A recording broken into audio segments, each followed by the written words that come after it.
How to change phone number on Interactive Brokers. To update your mobile phone number associated with your Interactive Brokers (IBKR) account, please follow the steps below. Log into the client portal. Visit interactivebrokers.com and log in to your account.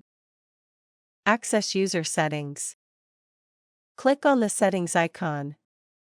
Navigate to communication settings. In the user settings menu, scroll down to the communication section. Edit mobile number. Click on the configure icon, pencil, next to mobile number.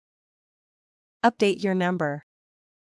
On the configure and confirm mobile numbers page, select your country code.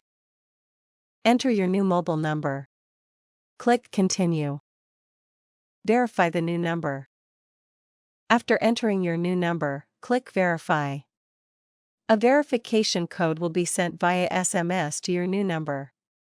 Enter this code to confirm and finalize the update. Thanks for watching.